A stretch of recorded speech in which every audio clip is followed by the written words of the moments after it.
Hey guys, welcome back to the Sensor Pop channel. Today we'll be doing the Xeno Shadow Dragons deck profile. I'm gonna take you through the deck, show you what it is about and how to play this deck. Is the deck fun? Is the deck currently good? The deck has problems, right? However, I'm still playing with this deck because the artwork of this cards is just on another level altogether, and we know down the road this deck is just gonna get more and more support and it's just gonna get better. One of the things I would like to mention here is I really appreciate Dragon Ball Super card game for making me interested in those characters in the expanded universe beyond the main series, and the Shadow Dragons are just one of them, and they really look so cool. So here's the Xeno Shadow Dragons deck profile. See you guys after the short intro.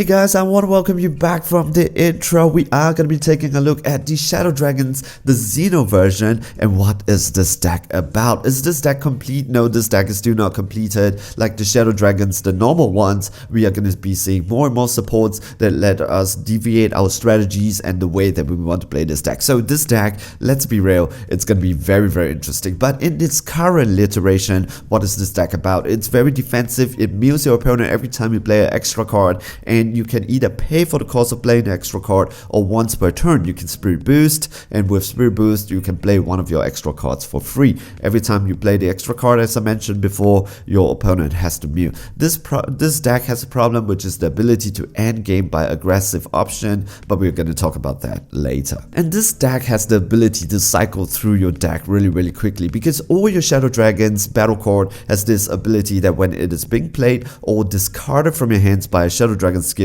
you are able to flip the top card of your deck, and if it's a Shadow Dragon card, you are able to put it into your hands. All your extra cards are Shadow Dragon cards because they gain the Shadow Dragon's trait, so you can just cycle through your deck really quickly with this ability. With that in mind, we are going to be taking a look at the extra cards.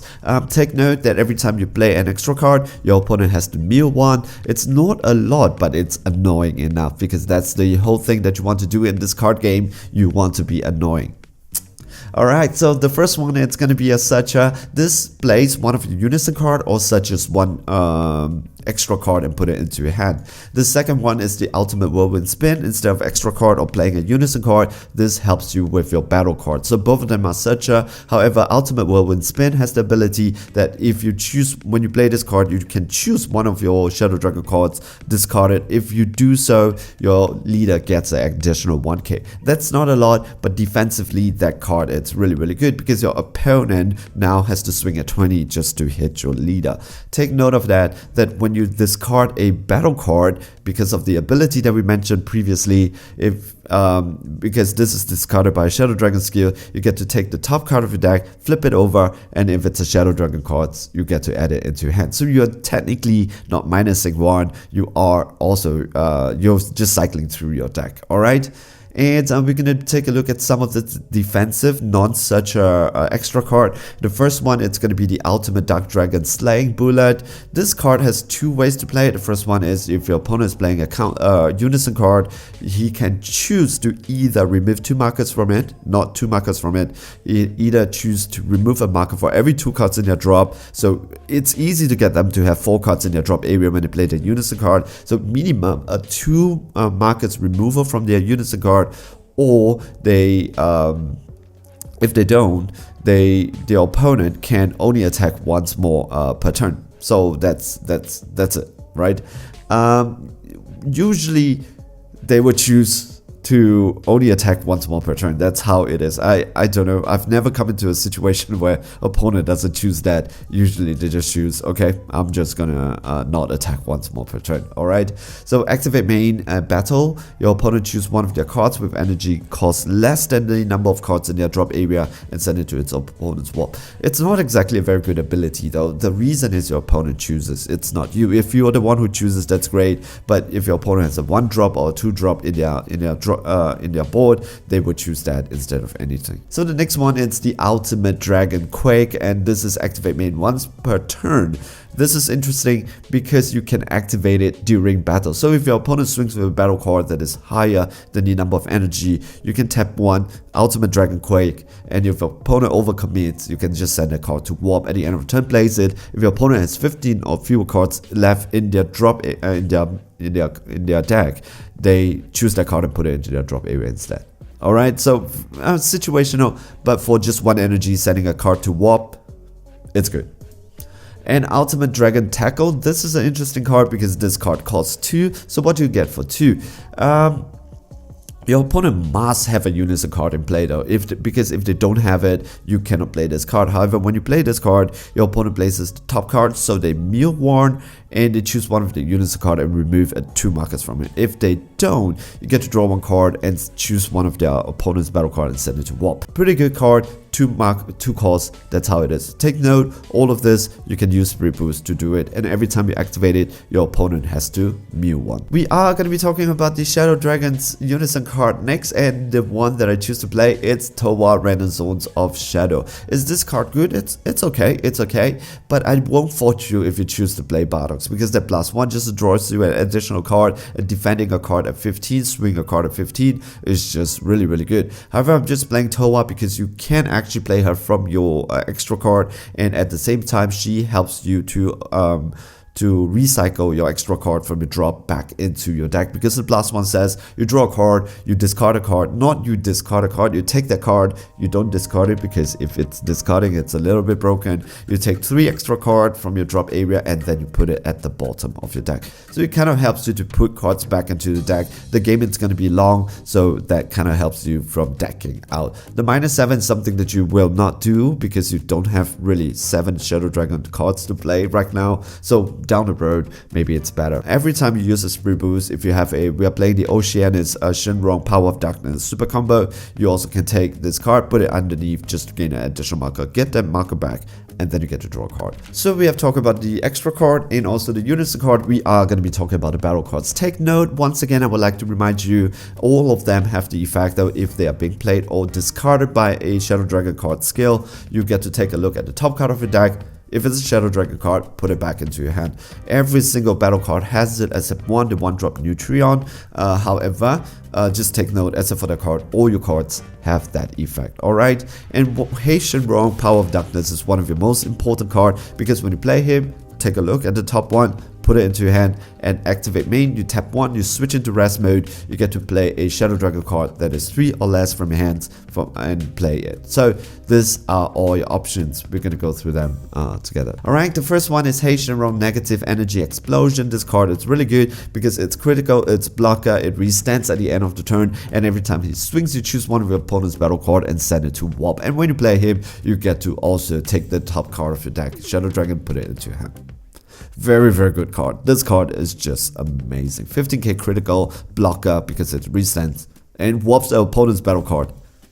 Very good. The other one is Neutron Shenrong Negative Energy Explosion. My favorite Shadow Dragon. He has Deflect blocker. And also when this card is played from your hand, you choose up to one of your opponent's battle card, 5 or less, from their battle area, drop area, and then you absorb it. When you absorb it, it gains the keyword skill. 1 keyword skill it gains. Usually you're just looking for barrier, because now it becomes a 20k barrier. But if you want to go for the game, you can go for double strike, triple strike, or like maybe critical, because swing at 20, it's very good. But this card doesn't restand, so if you want to use it for blocker, to take one of your opponent's battle card away to gain a barrier blocker, this is the card to play. And the third one is Shinron Power of Darkness. It is just a double striker. When you play him, there's no effect. Of course, you get to flip that top card. Yes, because it's just a Shadow Dragon battle card. However, this card itself, it's a 20k double striker. No joke. It swings really hard just for 1 energy. And you can play it through haste, or every time you activate a Shadow Dragon extra card, when you do a Spirit Boost, you can tap 1 and play this card. Just like that. So you don't need to play it from the Heisha, you can do it through Spirit Boost. This is the card to play. One of the good cards that we have for this deck. Let's talk about the boss monster. This is the part where I want to address this deck. We don't have a good boss monster, but this is just the first iteration of the deck, so I can understand maybe we get just better, more aggro option down the road. Singeron, Negative Energy Explosion. How many times have I played this card? None. None. This card, you have to play it for 4 energy, and yeah, so it's just a double striker, barrier, blocker, deflect, and he has 20k. 20k for 4 energy, not that much. It's okay though. It's really just okay. Alright, I hope we just get maybe Omega Singeron down the road that can evolve on top, or something that is just way better. More aggro option for this deck, it's gonna be good. We are gonna be talking about the best card in this deck. It is gonna be Oceania Shenron, Negative Energy Explosion. If you take a look at all your extra cards, right, they have the ability to kind of counter Unison or big extra card, big battle cards that swings. They do have a problem when your opponent tries to swing multiple times. That is why this card comes in. This card, it's really good. There is a reason why this is one of the most talked about, most sought after card in, I think, BET 14, the newer set, because this card is just so good. During your opponent's turn, this card is just 2 energy. When you play this card, you discard a card from your hand. Your opponent cannot attack unless they choose to mill 4.